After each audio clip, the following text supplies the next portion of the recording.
Some days you just want to amplify your everyday look. Like when you want the look of false lashes without the extra effort, reach for Thrive Cosmetics Liquid Lash Volumizer Mascara. Or when you want all eyes on your smile, keep Empower Gloss Ultra Glossy Lip Serum in your bag. It's a burst of 24-hour hydration that smooths like a serum, shines like a gloss, and can be worn sheer or layered. You'll always look and feel your best with Thrive Cosmetics. Plus, every product is 100% vegan, cruelty-free, and made with clean, skin-loving ingredients that work with your skin, not against it. Amplify your everyday. Go to thrivecosmetics.com/shine26 for an exclusive offer of 20% off your first order. That's Thrive Cosmetics, CAUSEMETICS.com/shine26. Hello and welcome back to the Primal Potential Podcast. I am Elizabeth Benton. Thanks for joining me. We are continuing a new episode series. So we wrapped up The Vault.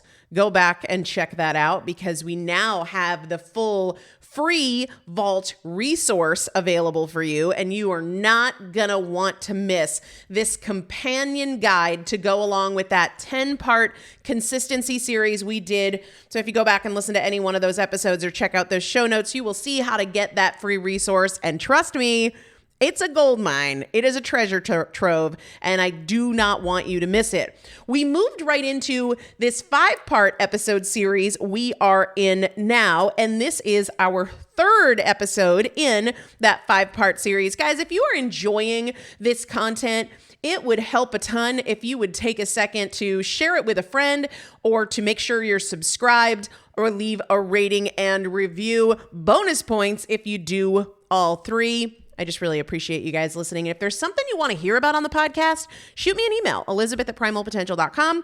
I would love to hear it. Okay. If you've listened to the first 2 episodes in this series, you know the big idea. Defense is the practice for the seconds in which you talk yourself into exceptions.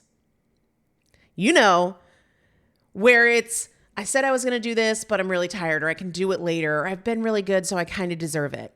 And today we're going to go one layer deeper because there is a reason those exceptions are so persuasive when you really care about the goal. How is it that we can want to work out consistently, we can want to eat clean, we can want to get up when our alarm goes off so we can do that thing that changes our life, changes our circumstances, and yet not do it so regularly? Now, the reason those exceptions are so persuasive, it's not just that they sound reasonable. It's that in the moment, your brain does something that makes them almost effortless. That is, your brain hides the cost. Because if you could really feel the cost while you were making the choice, you wouldn't make it, right? You wouldn't make it.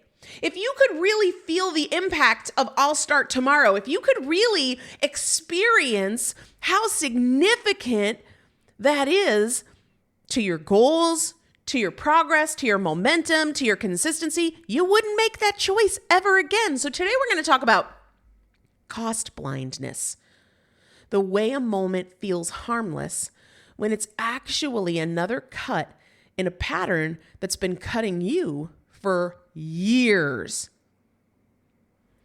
Here's the lie that make exceptions work. The lie being, it's just this once. It's too small to make a difference. It's no big deal. I'm going to do better tomorrow. I'm going to do it later.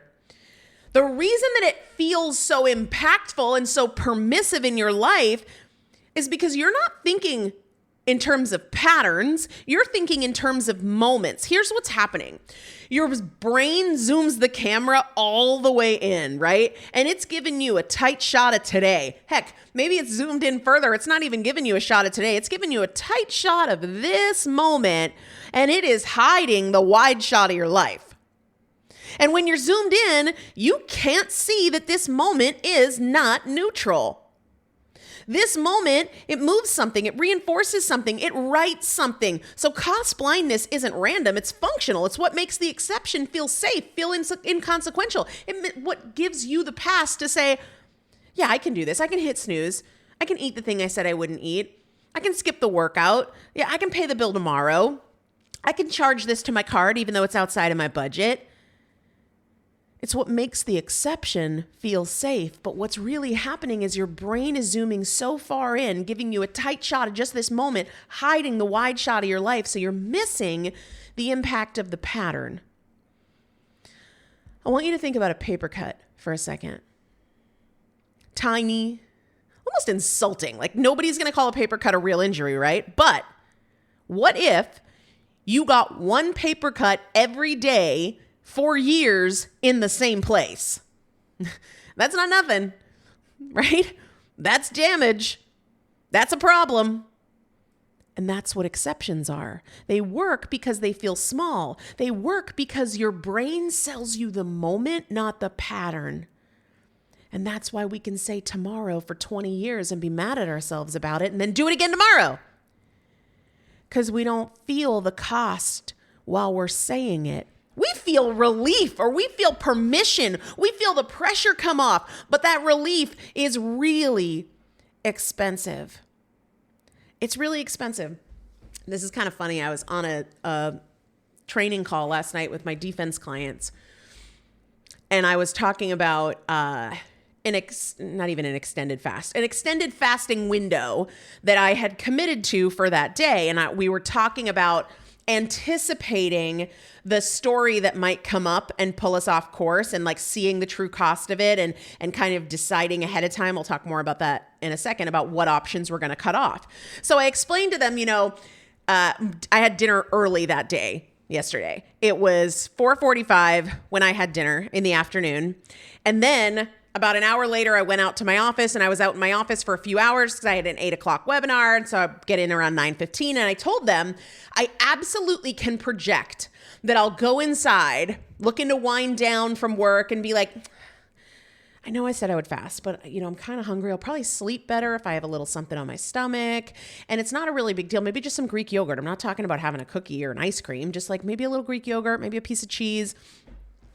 And in the moment, that does feel harmless, right? But it's the pattern of breaking the commitment that has severely damaged my life and progress in other areas for all of my teens, all of my 20s, a lot of my 30s. It was a real serious problem. So I said, here's what I'm doing. I'm projecting that to be a problem. I'm cutting off these other options. I'm taking this perspective in. Well, wouldn't you know, I go inside at 9:15 and I'm like, what's that smell? It smells like popcorn, but my husband's doing carnivore right now. So he had thoughtfully popped me a bowl of popcorn, had it all ready. It was a really sweet, sweet gesture, and one that I hadn't considered. And now I'm like, oh, now it's not me being like, oh, have a little yogurt. It's like, oh, my husband did this sweet thing, and I don't want to be like, thanks, but no thanks. And in that moment, my brain wants me to see it just as this isolated thing. Your husband did a sweet thing, and so you should eat it, right? But the problem is, if that's a pass, everything's a pass. Valentine's Day is a pass. Super Bowl is a pass. My mother-in-law brought over cookies. That's a pass. And so I was like, hey, are you okay if I put this in the girls' lunch boxes for tomorrow? This is really, really thoughtful. And I would love this if it was at 3 p.m, but I'm not going to eat it tonight, but I'm really grateful for the gesture. I know you're not going to eat it, so I can either put it in a bag and have it tomorrow, or I can pack it in the kids' lunch. That's it. And it has nothing to do with not being appreciative. What it has to do with is not seeing it as this harmless one-off, because then everything is a harmless one-off, but it's not. Cost blindness is kind of like, not I spent $10 at Starbucks, but I do it every day. It's more like I put it on this card and then I forget about it, right? Because the pain isn't immediate, and the payment isn't immediate, and the interest isn't immediate.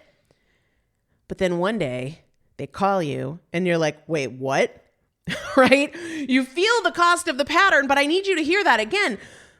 If we charge something on a credit card, the pain isn't immediate, nor is the payment immediate, nor is the interest immediate. And so our brain tells us that's nothing. It's nothing.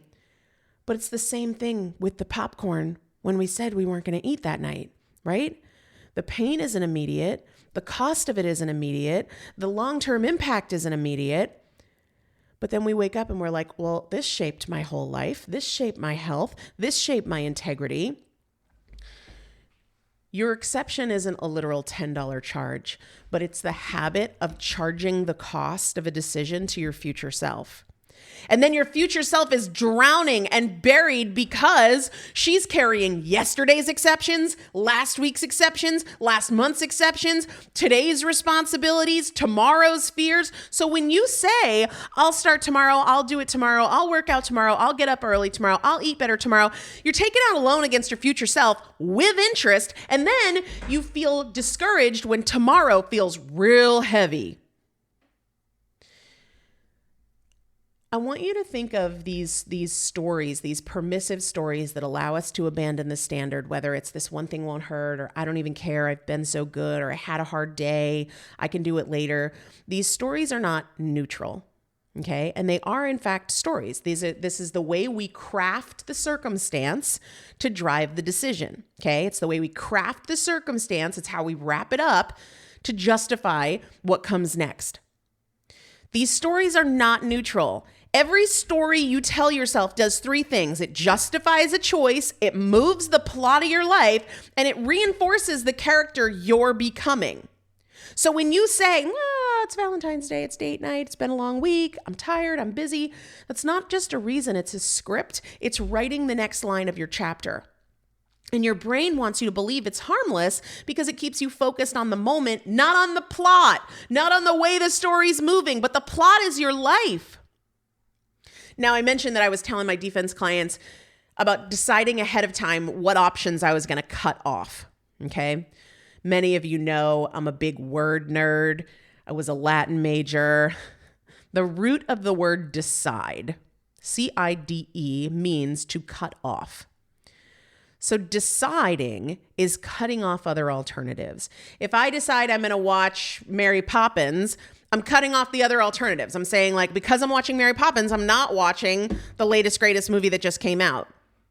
The same thing is true if I decide that I'll start tomorrow. I'm cutting off other options. I'm cutting off other storylines. I'm cutting off other possibilities. And that's always the case. And it's moving the plot line of our lives in a particular direction. So the moment that you accept just this once, you're cutting off. I'm the kind of person who follows through. You're cutting off. I can be tired and still keep my word. Every time you choose the exception story, you're not just choosing the cookie or the snooze button. You're choosing the next chapter. You're writing your plot line. We talk a lot in the defense program about this idea of rebuttals. And what I mean when I say that is, if the narrative in your head is like, this one thing won't hurt, I've been so good I deserve it, I don't even care because I'm stressed. If there's no rebuttal that comes in that says, well, actually, on second thought, I also need to consider what's really true. If there's no rebuttal, then the decision follows the story of I deserve it. But all rebuttals are not created equal, right? If your story is I'm too busy and you think your rebuttal is nah, I'm not too busy, that's weak, right? Because you're trying to trade something valuable for something expensive. It's not even, the rebuttal isn't, I do have time. The strongest rebuttal considers the cost of what you're trying to negotiate for, right? It's, if I say I'm too busy, what does that cost me? What does this pattern cost me?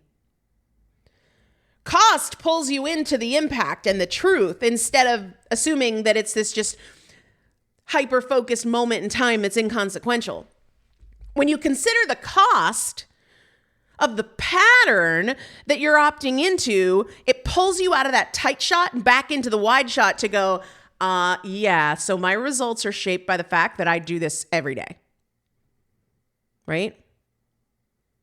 A rebuttal that doesn't consider the cost of the pattern that you are currently entrenched in is not a strong rebuttal. So here's what I want you to start thinking about. What is this story actually costing me? Where is this story moving me towards? Where is this taking me? How is this impacting the plot of my life? Hey, am I in the tight shot right now and I need to zoom back into the wide shot because the tight shot is super deceiving? The tight shot is telling me this is no big deal. The tight shot is telling me this isn't going to hurt me. This tight shot is saying this doesn't have consequence, but it does, right?